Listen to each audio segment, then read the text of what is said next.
Hey, welcome everybody to Spirituality Adventures. We're glad you're tuning into this episode. We are a viewer and listener supported podcast, so we really appreciate you listening, watching on YouTube. We really encourage you to subscribe to whatever platform you're using. If you're on YouTube, hit that subscribe button, or if you're on Apple or however you listen to a podcast, be sure and subscribe. We greatly appreciate it.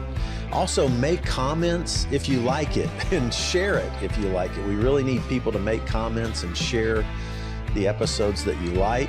And then also, if you're not already a supporter, we really would encourage you to go to spiritualityadventures.com and you can pick a tier, and we have bonus content for every type of giver. This is a nonprofit, so they're tax-deductible donations, but we do provide bonus content for those who are supporters. So be a part of the team, help support Spirituality Adventures, and we're so glad you're tuning into this episode. Hey, everybody. Thanks for tuning into this episode of Spirituality Adventures. We're glad you're joining us this time. I'm so blessed to have Tom Oord on today. Tom has been on, I think, 2 or 3 times before. But he's one of my favorite theologians, and Thanks, he's been man. a great influence in my life, and I appreciate it so much. I have interviewed you. So here's books. I want to encourage everybody to read Tom's books. Here's Pluriform Love. Now, these aren't all of his books, but I've done interviews on most of these with Tom. The Death of Omnipotence and the Birth of Amipotence. Did I do all right? Did I say it okay? Yeah, sure. God Can't and Open Relational Theology. Those are the 4 that I recommend to people, Tom. And then his newest just came out, is the first volume of a new systematic theology, a systematic theology of love by the theologian of love. We're going to get a whole lot of love today. That's right. So, yeah, thanks for joining us. Thanks Tom. for the opportunity. I always enjoy our conversations, Fred. I think God Can't was probably the first one we had a conversation about. Does that seem right to you? It was either that one or open. Yeah, I think the last one we did was Open Relational Theology. I think the first one was probably God Can't. I think so. Yeah.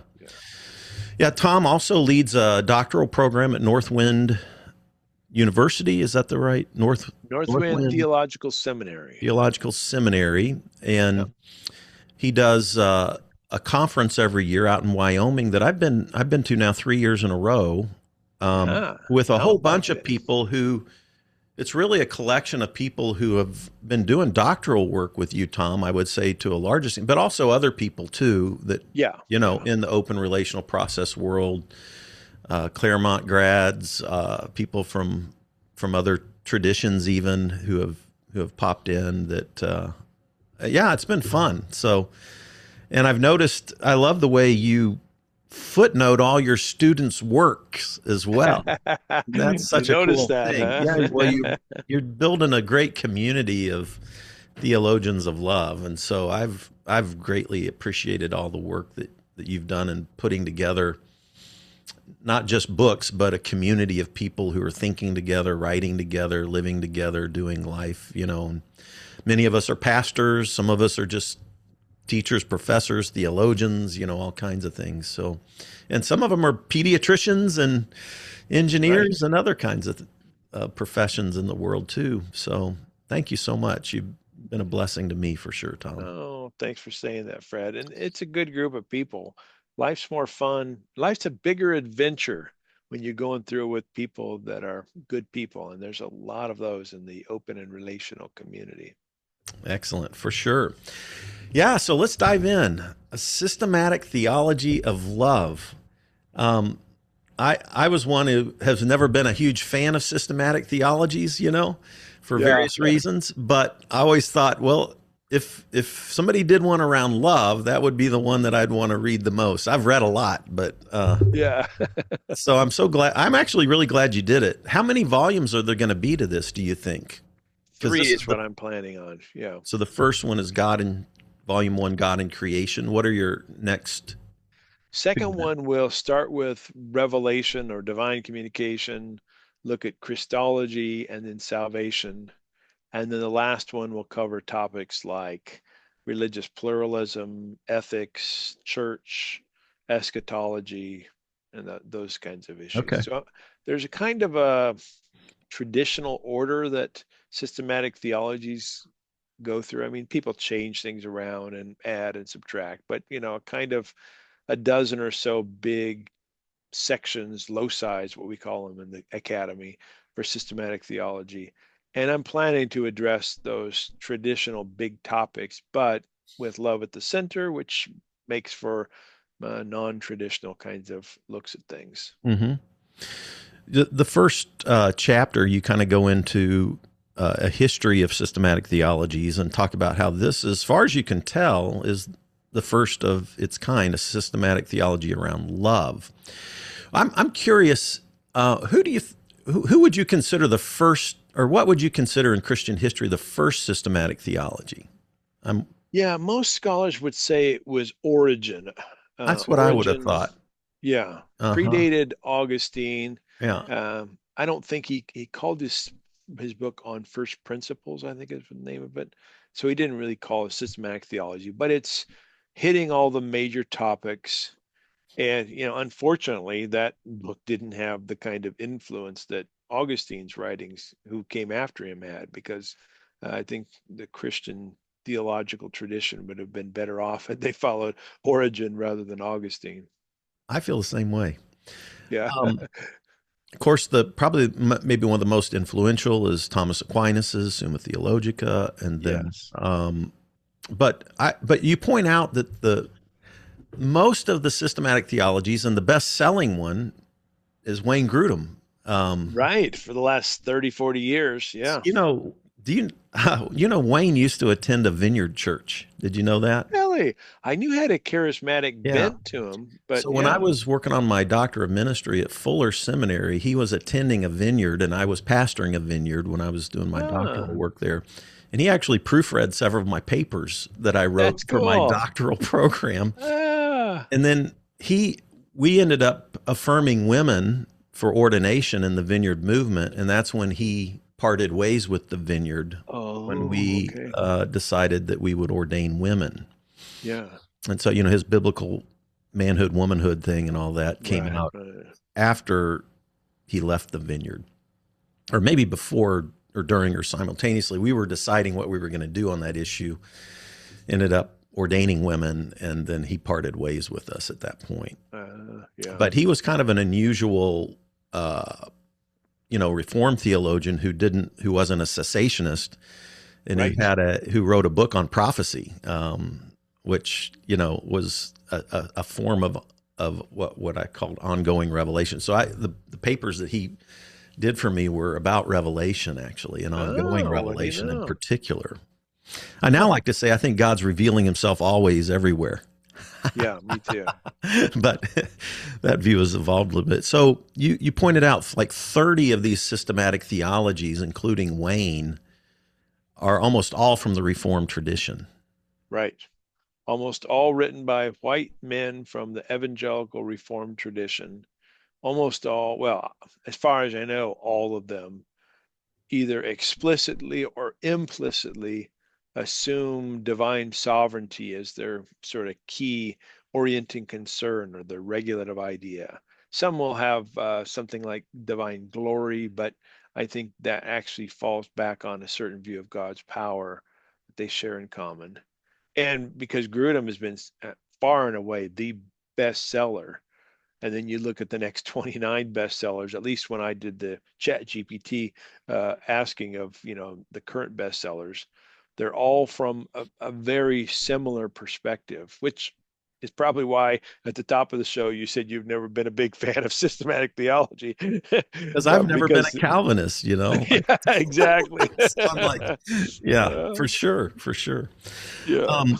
So the uniqueness of a systematic theology of love, which it's like, man, isn't it quite fascinating to think in over 2,000 years of church history, nobody's ever tried to systematize around love? Yeah, It's it is. shocking. It is wild. Yeah. It's like, how does that happen? Well, I think and I try to do this in the first chapter, lay out some of my speculations for why no book has ever been written with the title A Systematic Theology of Love. One of them, I suspect, has to do with the fact that love has a bunch of different meanings, not only in our everyday language, but in Scripture itself. It's very popular for people to say, well, there's worldly love, but then there's biblical love. That's agape. But if you really look carefully at the Bible, although the word agape is used an awful lot in the New Testament, it has many different meanings. And philia is also used in the New Testament. And of course, the Hebrew words like chesed and ahava and others are there. And so you have a word that has multiple meanings in Scripture and in everyday use. And very, very few theologians, although they want to say God is a loving God, carefully lay out a definition of what love is. So if you don't have a careful definition, it's kind of hard to make it your regulative idea and your orienting concern. So those are just a couple of reasons why I think love has been neglected. Mm. So do let's just start there. Give us your definition of love, Yeah. and that's the orienting lens through which you're building this theology. What is love? Yeah. So my formal definition is to love is to act intentionally in relational response to God and others to promote overall well being. So, love's aim is goodness or flourishing, and it's something we do on purpose, it's intentional. But it's inherently relational, and those relations are not just with God insofar as God inspires love in us, but also with other creatures, other humans, other non-humans, etc., in the world. So uh, action that's in relation with the aim of promoting well-being. That's love. I think that's the while that definition isn't found anywhere in the Bible, I think the vast majority of time the word love is used in Scripture, it has something to do with aiming for abundant life, shalom, blessedness, the good life. So I think it's in keeping with the predominant meaning of love in Scripture. You you kind of drill into this in your definition of love. You use the word open. Am I right? Mm. Yeah, well, I do some with open and relational theology to also define because I consider this work under the broad umbrella of open and relational. Mm-hmm. And when you were defining love, though, you mentioned about how love is open, Hmm. right? Okay. Am I I missing? I wrote my notes down, and I'm could trying have to. been when I was talking about the relational part of things. Yeah, right Yeah. at the front, I think. But um, it's what do you mean by open Mm. as it relates to love? Yeah.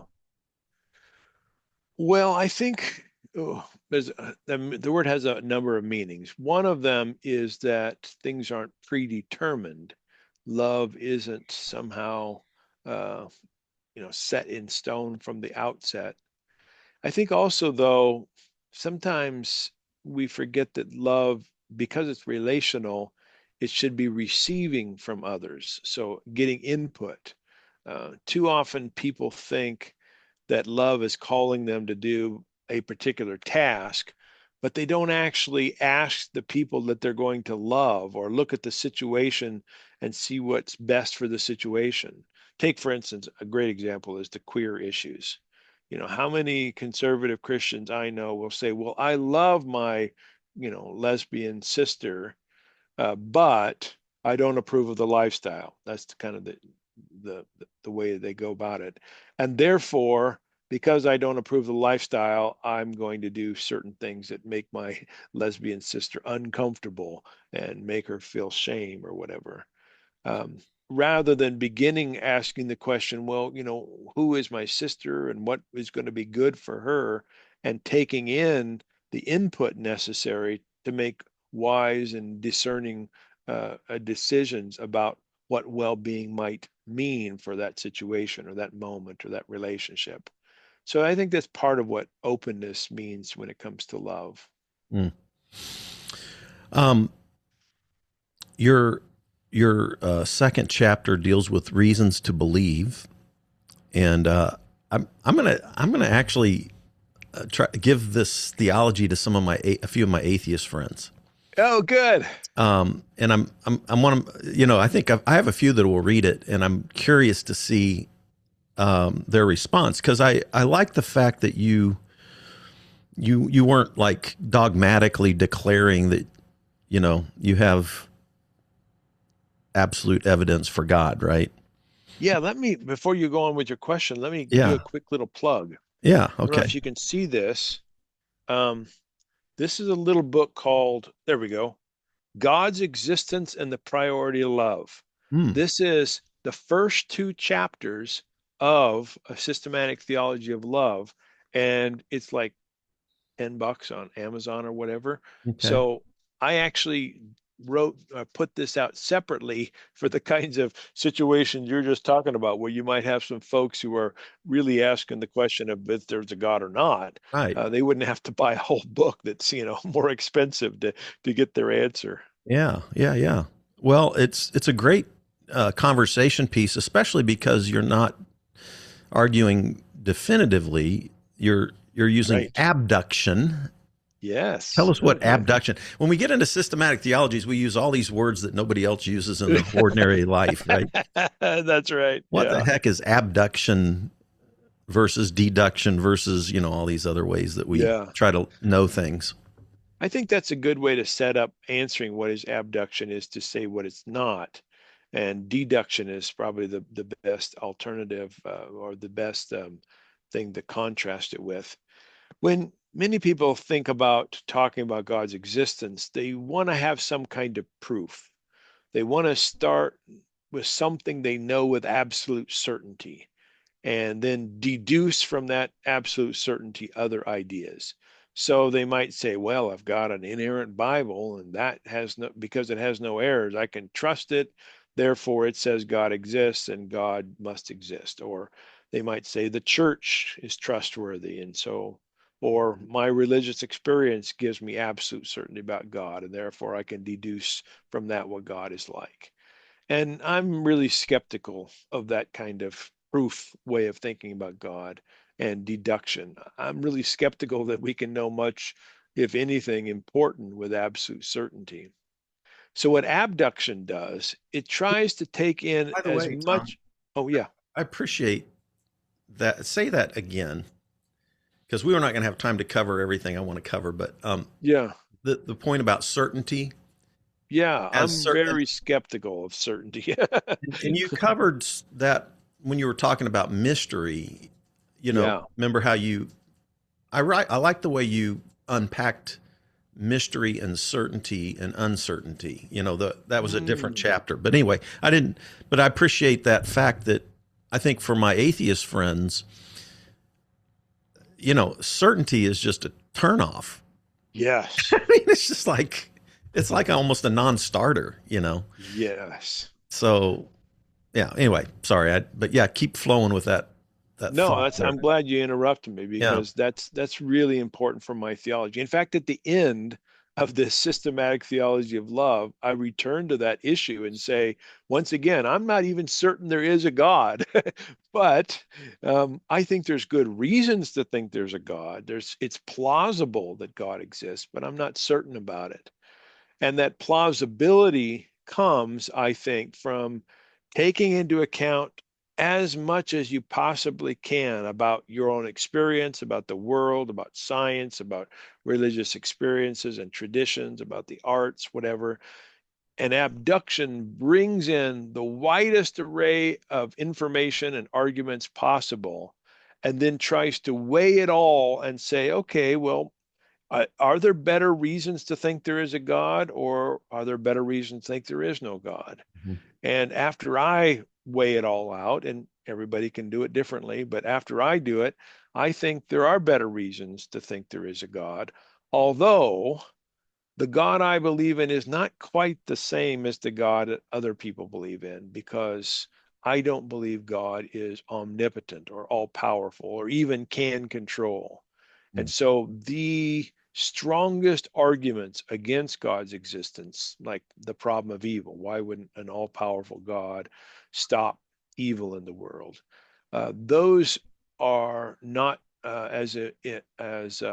those don't affect my view of God in the same way because I don't have a God who has omnipotence.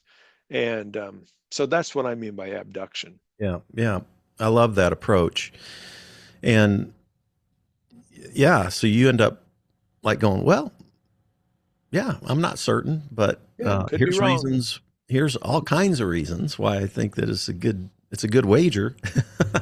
Yes. And um, my favorite part of that chapter is actually the atypical reasons for God's yeah, existence, like great music, great sex, photography, friendships.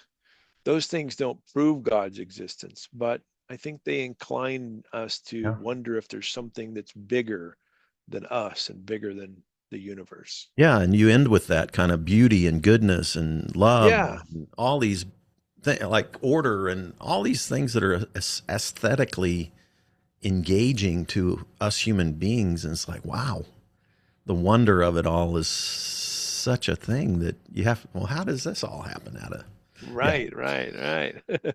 And you know, when I talk to my atheist friends, most of the time when they tell me the reasons why they don't believe in a certain kind of God, is what I Yep. like to say. I'm usually going, yeah, I don't believe in that kind of God either. Right, me too. and then and then you're left with going, okay. Yeah, I like the phrase, you know, some gods deserve to die.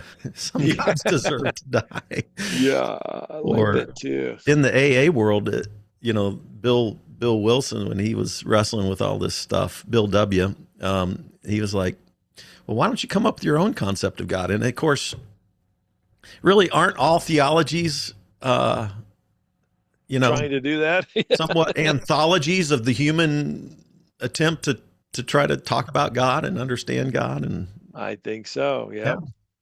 Yep.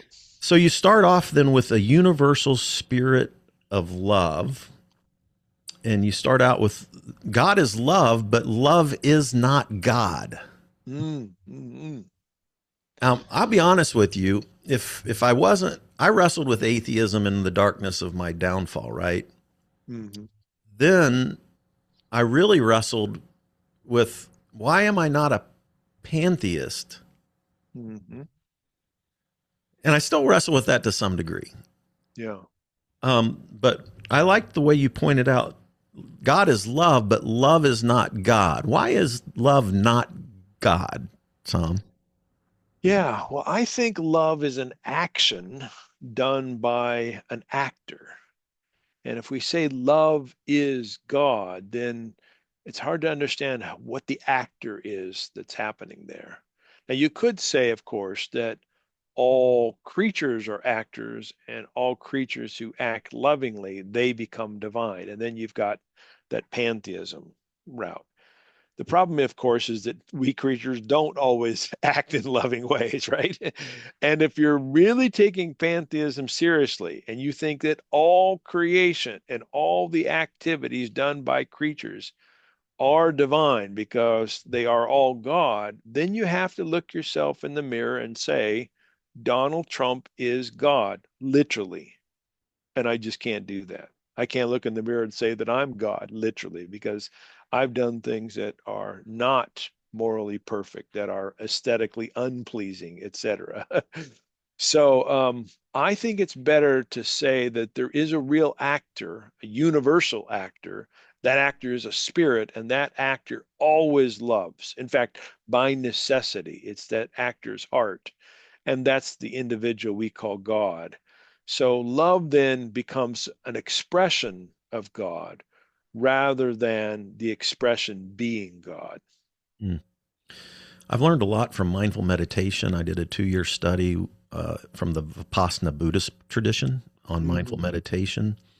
And there's some of it that's so compelling to me. Even, you know, like braiding sweetgrass, you read that book and all of a Yeah. sudden you want to be a pantheist, you know? Yes, definitely. It's like, I mean, but the thing that keeps me from that is the issue of justice or injustice. And Right, right. it's really hard for me to just assume that everything is God, this, Yes. and that there's entropy and suffering and injustice. And, some of these are universal. Entropy is a part of a part of this dynamic of things, right? It's Right. it, but dang, it causes a lot of death and suffering, right?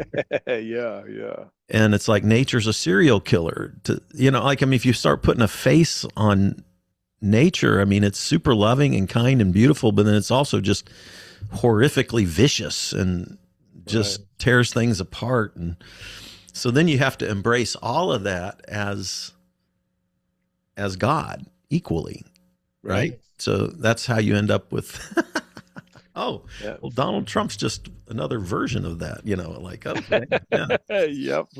Yep. Uh, That's exactly the problem. yeah. So that's where I end up going, I'm still kind of like, I still kind of want to work against injustice in Yep. the world and But work for I got justice, to I have to admit that my atheist friends, let's talk about atheism just for a moment. When my atheist friends, lay out the God they don't believe in, and like you, I say I don't believe in that God too.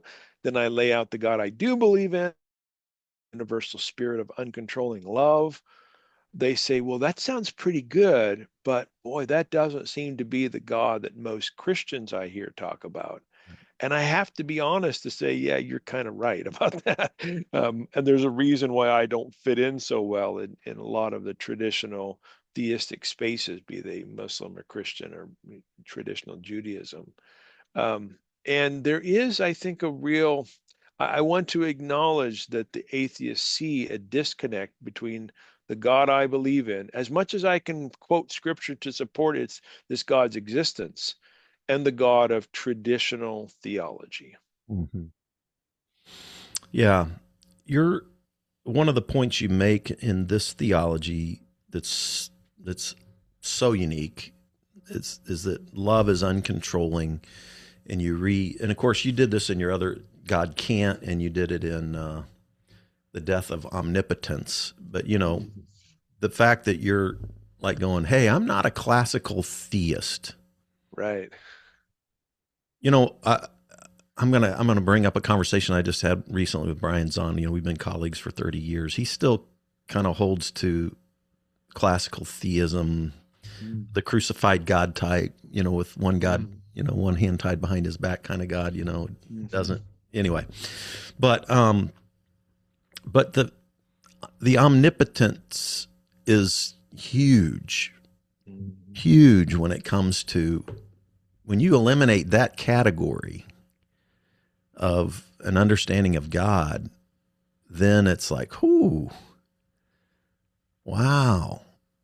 Well, Yeah, then because what? it's the Then what is default it? for most people. It's the default. Yeah. God controls everything. God's in Yep. control. You hear this all the time, right? And I it's do. And even ingrained in us as people who it grew up in is. all Christian traditions, Catholic, Protestant, every across the board. And It's even ubiquitous. like professional theologians, here I'll pick on William Lane Craig, Bill Craig. Hmm.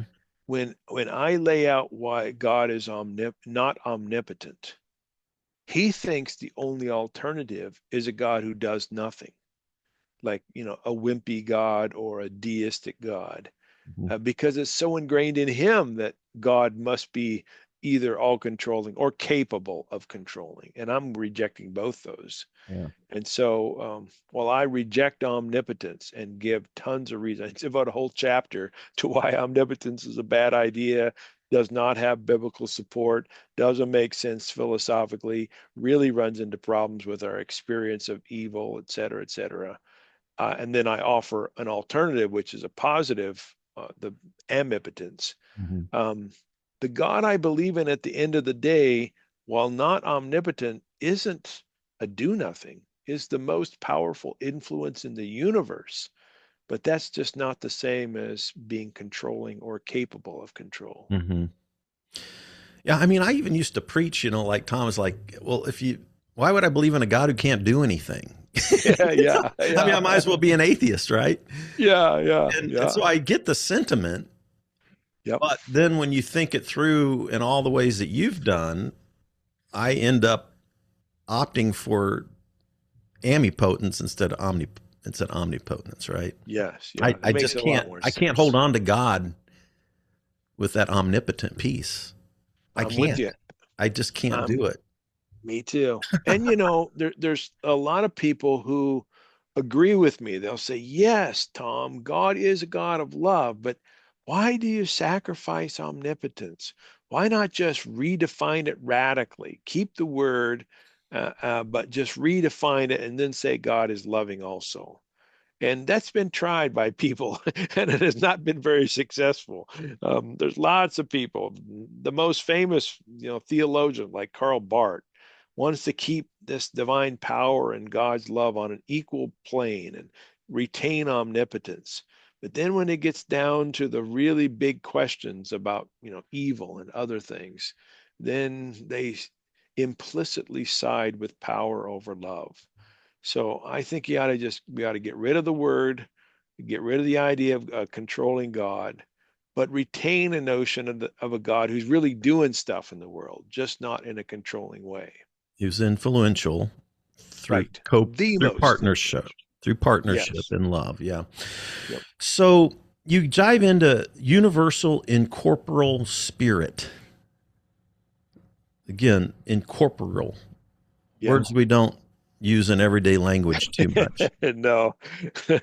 And then along with that, we throw in words like, I'm going to have you unpack these for the common person, okay? You talk about universal incorporeal spirit, material mental monism, Mhm. panpsychism, panexperientialism, panentheism. Got a whole bunch of words there. Yeah. Sounds like word mash, word salad. What in the heck do Yeah. these words mean? And why are they important to us in understanding universal incorporeal spirit? Incorporeal spirit. Am I saying that word right? Yeah, well, some people say incorporeal, but the Incorporeal, word just means bodiless. bodiless. God doesn't Yeah. have a localized divine body. And I think most people are on board with that. That's when I say universal spirit is a positive way to say a bodiless God. And that's important because not only does it mean that God can be present to all of creation, and if God doesn't have a body, the physical body that you can see, it accounts for why no one walks outside and sees God walking the dog down the street. So that's important. But I came to see its importance when looking at the problem of evil, because I could imagine things that I might do with my body to prevent evil. And then I thought, well, if I can do those and those are loving, why doesn't God do those? And I realized, oh, yeah, because here I'm with the tradition. The tradition has said God is a universal spirit without a localized divine body. God is incorporeal or bodiless. And so that's important. And then what has happened I'll pick on Thomas Aquinas here, but most theologians are in the same boat as him. They've said, okay, well, God's a spirit. So since God's a spirit, God must be immaterial. And then they'll use the word spiritual as a synonym for immaterial. Right. But So that raises they would say bodiless and immateriality are the same thing, right? Or most of them similar. would. That's Yeah. right. Yeah. Yep, Yeah. most of them would. Yep. And So again, why do you say different? That I you say distinguish different. between those two. Yeah. Well, I think, well, let's take the human mind, which not everybody believes in, but most people do. Most of us think we have a mind somewhere in our head that interacts with our brain, It and comes maybe we and can put goes, Tom, but that's right. But if we were to crack open your head, Fred, and split your brain apart and look for your mind, we wouldn't find your mind floating around there. So Yeah. you seem to have something that exists that has real interaction with your brain and body, but can't be perceived least by your eyes. You can't taste it probably either, any of your five senses. Mm-hmm. So that analogy has been used a lot by theologians for God. Well, maybe God is also like a mind, except God is present everywhere. But you can't see God, therefore, and yet God has real interactive um, influence with all of creation. Well, if that's the case, then how can something that's entirely immaterial, which is what Thomas Aquinas says, how can that have real influence on material creation? Mm-hmm. How can that influence our brain, our bodies, the aardvarks and volcanoes? Mm-hmm. Um, so I think it's better to say that God does have a material aspect, but still say you can't see that material aspect, just like you can't see your mind, which I think also has a material aspect. And then that's where material mental monism comes in. So in the history of philosophy, there have been some people who said the only thing that really exists are minds and ideas. Those people are called idealists. So the material world doesn't really exist materially. It's only an idea in our This is minds. Platonic Yes, for very sure. Platonic. Yeah. Probably the most influential or best known person in the modern era is a guy named George Berkeley, Bishop Berkeley. He was an idealist. Okay. And then others have said, come on now. You're trying to tell me that the aardvark and the volcano is just an idea in my head? It's right there in front of me. It's material matter. And in the sciences, materiality is sort of just an assumed truth. But in the sciences, it's hard to make sense of mentality because you can't put that under a microscope. And just like you can't put a mind under a microscope.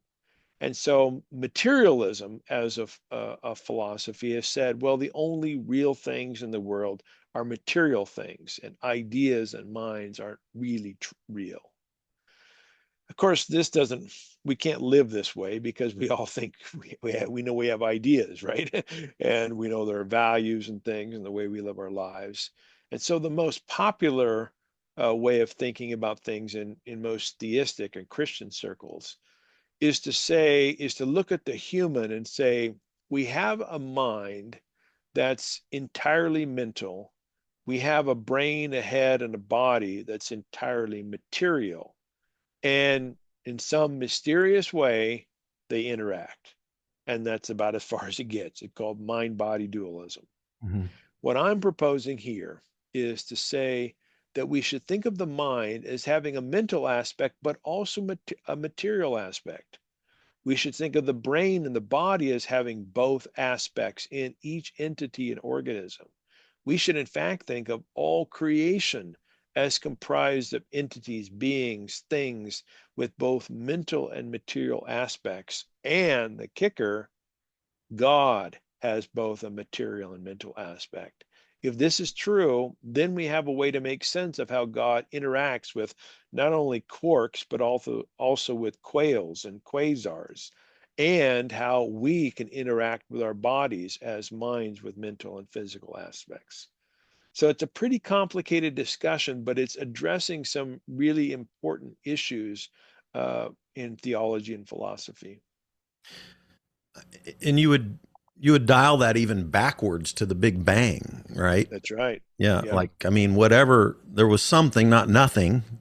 Yep. I'm agreeing with you on, I don't believe in creation out of nothing, right? It's No. something, tohu vabohu, Yeah. something. And there's this mental material dynamic in all things through all time, through all history, through everything that we ever know about Beautifully put. evolution and Yeah. everything. Am I, That's right. Yep. yeah.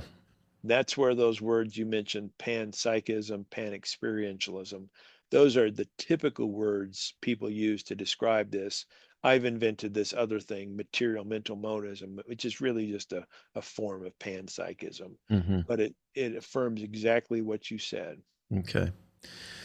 In the chapter Becoming Spirit, oh my goodness. Yeah, This, well, probably the thickest chapter in terms of yeah, so good ideas. though. Yeah. So I'm gonna say something that so you know I've been in recovery now for 6.5 years or so, right? Yeah. So if I say Western philosophy has a substance addiction. I love it. That's awesome. How do we unpack this for the common person, Tom? Yeah. This becoming thing. And by the way, I want to throw in with this discussion, when you go back to Exodus 3:14, where, Moses is saying, well, who shall I say sent me? And Hmm. God responds how it's mostly translated as I am that I am. Right. The Hebrew is is yihyeh asher yihyeh, which is the verb to be. It's actually a future tense. Hmm. I will be that I will be. Hmm. I actually like the future tense better because it Yes. emphasizes becoming. Yes. And then what's interesting is when they translated that Hebrew phrase into Greek in the Septuagint, they didn't translate it literally. Oh, really? They translated it ego eimi ho own, which Uh, I am the being, yeah, trying to interesting. move it more into substance, Yes, which Greek thought, fits. Yep, it which fits the Greek tradition. Yep. exactly. But if you look at the Septuagint translation, it's a translation. I mean, it's an interpretation. It's not a transliteration, as we would call it, right? Yeah, It's not right. a There's word for lots of word. problems Yeah, with the Septuagint. Yeah. yeah, yeah. So you talk about you do a pretty extensive deal on ontology theology. Yeah. It's rooted in this substance of being stuff, and even, gosh, even when you go into the arguments around the Trinity, one Hmm. essence, substance, being, homo us, in the Latin, it's a substance argument, right? Yep, sure is. And you're trying to move us into a genotheology, which is taking the genomai Greek word for being, Yep. um, and talk about becoming. So, gosh, help us unpack this for the layperson, Tom. This is tricky stuff, Yeah. but it's I important. think, yeah, I think it's important too. I think when you ask people who is God and people who've been reading the Bible, they're probably going to have an answer something like God is a personal agent interacting with us in creation. I think that's the general picture you get of God in the Bible. There's some exceptions, but the God of the Bible creates, responds, forgives, sometimes gets angry when we hurt ourselves and hurt others, sometimes really happy because and blesses us because we act in ways that promote the well-being of the world and ourselves. This God is a real interactive agent in the world. Now, one of the issues that the biblical authors wrestle with that kind of gets us into problems is that sometimes the God described in Scripture sounds like the universal spirit, but other times this God sounds like has an actual body, walking with Adam and Eve in the garden.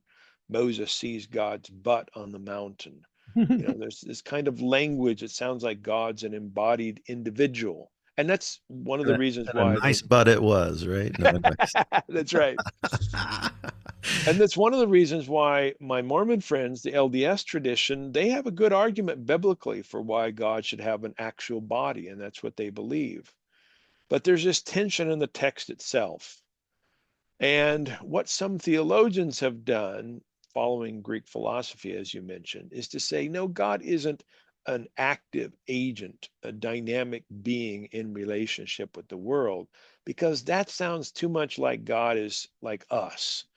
And they especially don't like God having a body intervening from outer space from time to time. And so they've drifted toward this idea that God is being itself or a divine substance.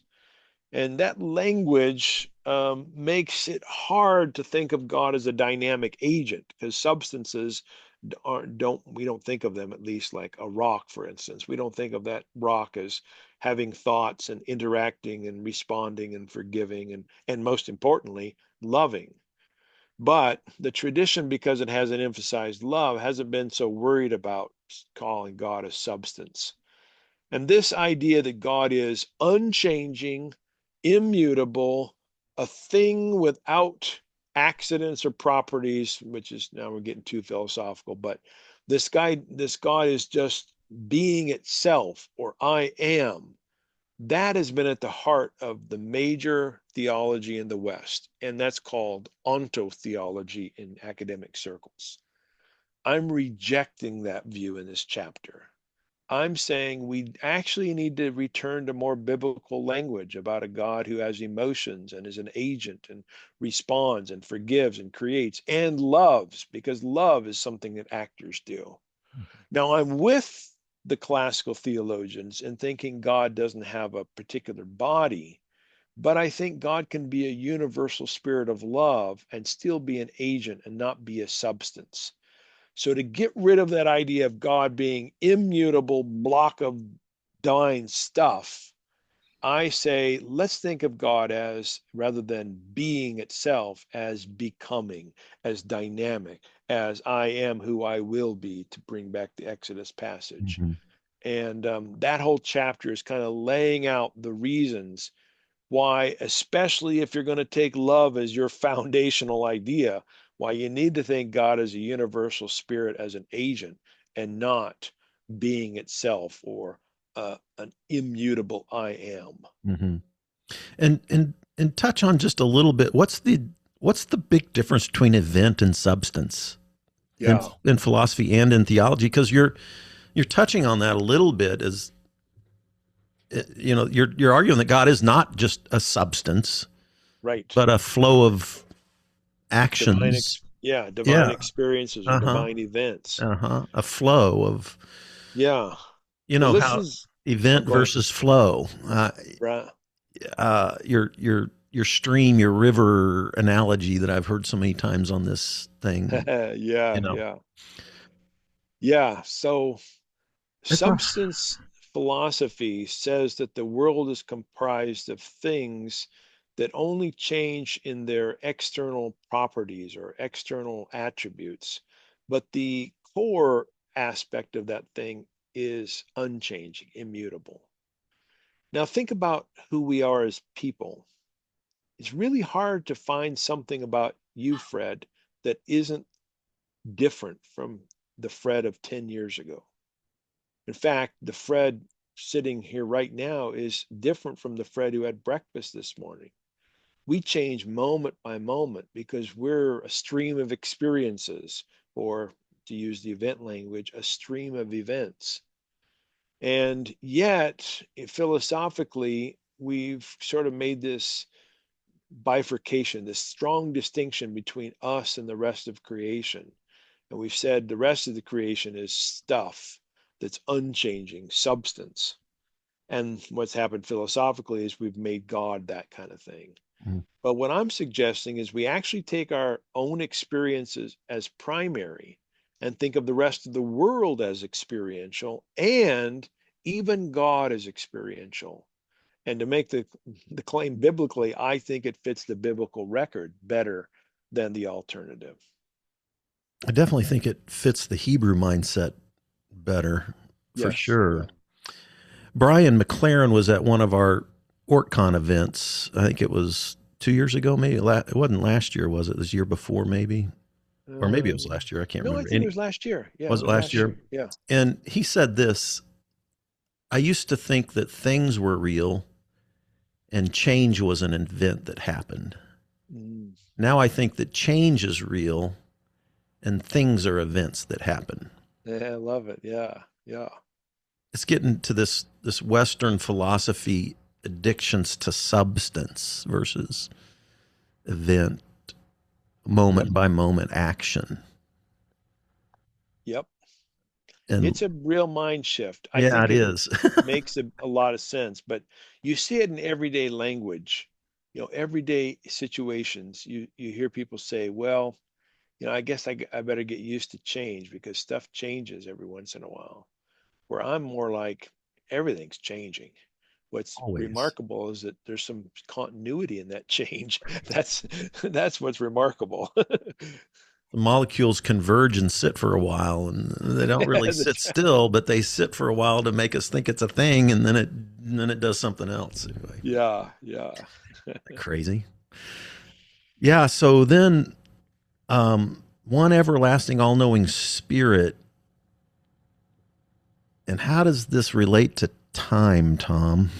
This is Yeah. like these are the questions that really. So I was literally I just had lunch with Brian Zahn a couple of weeks ago, and he thinks that our problem is we don't understand time.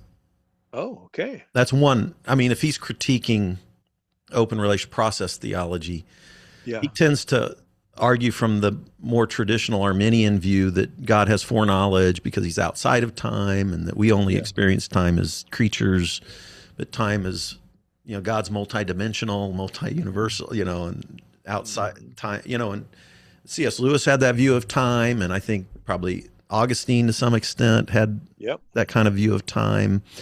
Does anybody understand time? I'm not sure the best scientists in the world understand time, or even human consciousness for that matter, but we try, and we have experiences that we're going to lean into.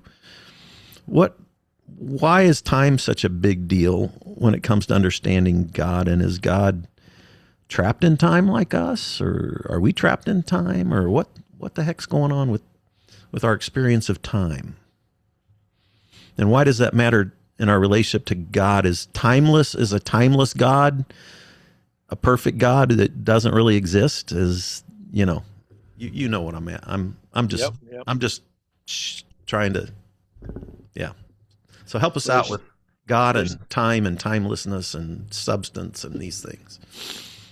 there's two fundamental ways to think about God's relation to time. One of them is that God is timeless, that time is not an essential aspect of God, and God doesn't have experiences of time.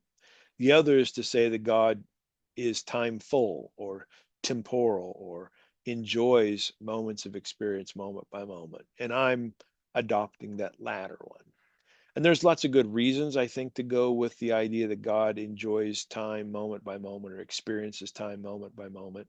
I like the way that you used the word trapped in time, because I think it's funny. I could say, well, the classic God is trapped outside of time. Right. That word. But Yeah.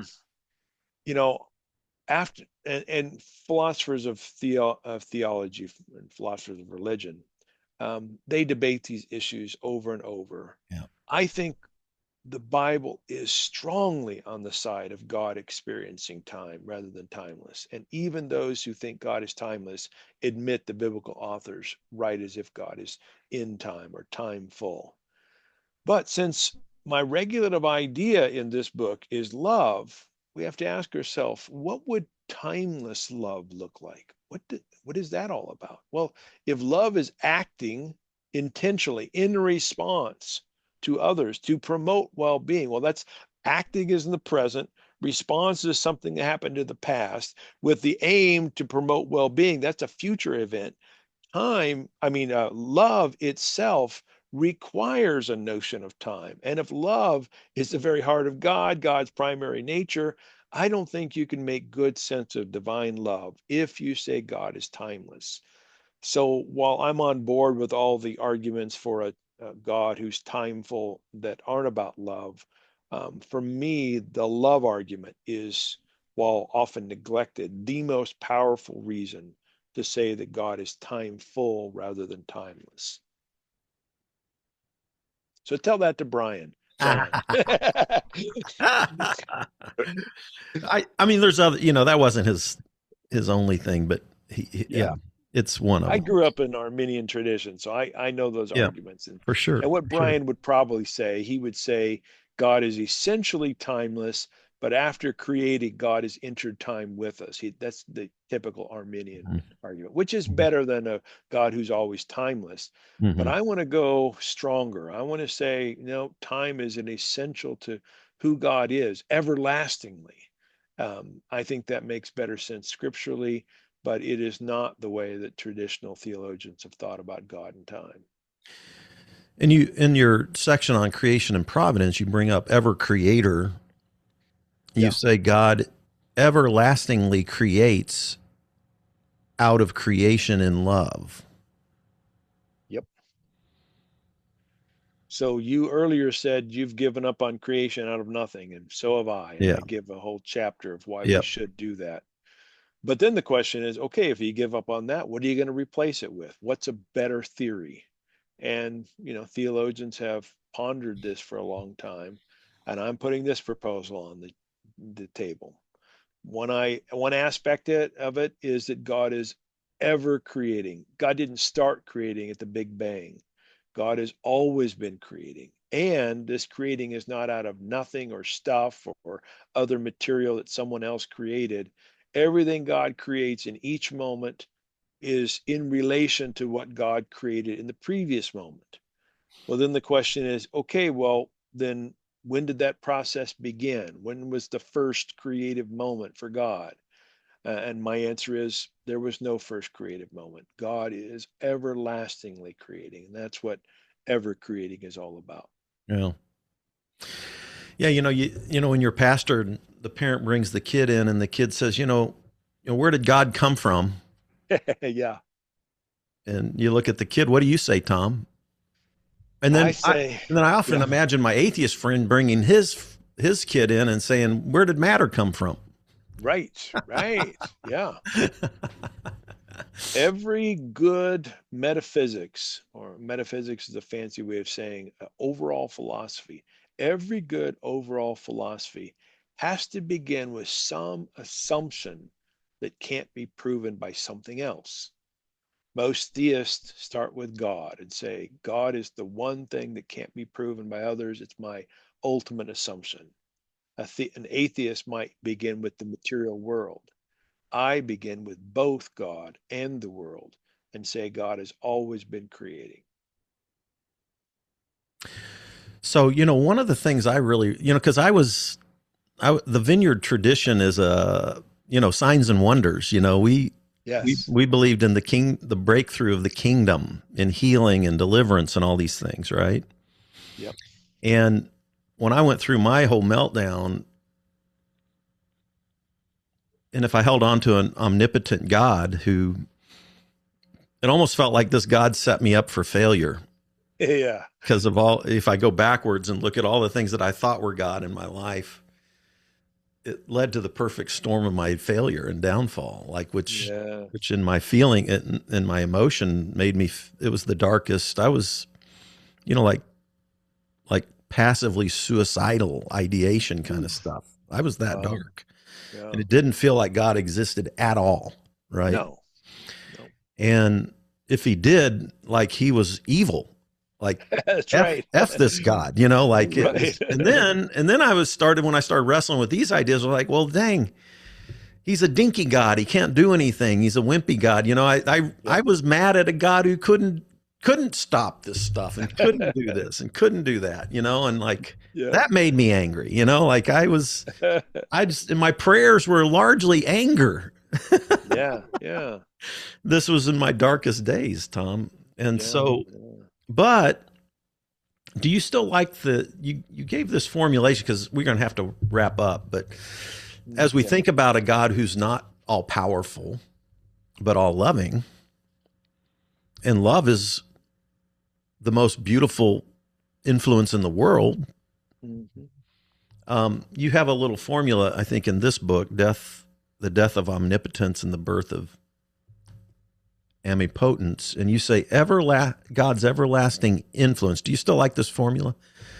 God's everlasting influence plus God's receptiveness plus God's omnipresence plus God's creaturely cooperation equals God's immense power. Yeah. Do you still like that I like formula? that, but I would even add a couple other things in my plus there. I might put Okay. divine abilities in there, but I still like that. I still think God is the most powerful, but can't control anyone or anything at any time. Um, so yeah, that's important to me because I think love wants the best that's possible and does everything it can to bring the best that's possible to account. But because it's uncontrolling, requires the cooperation from others to make things a reality, make the good a reality, we might say. So yeah, I still like that formulation.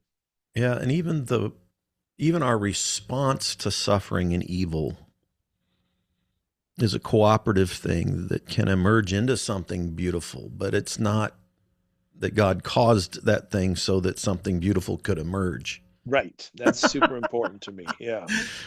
Yeah. It's, like I'm going to do this super evil to you so that this good thing can come out of it.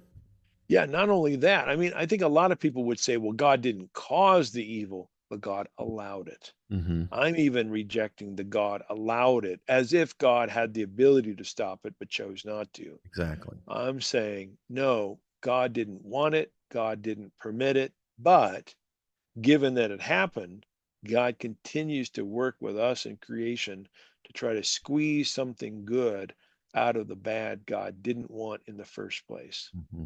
Mm-hmm. Yes. So we're out of time.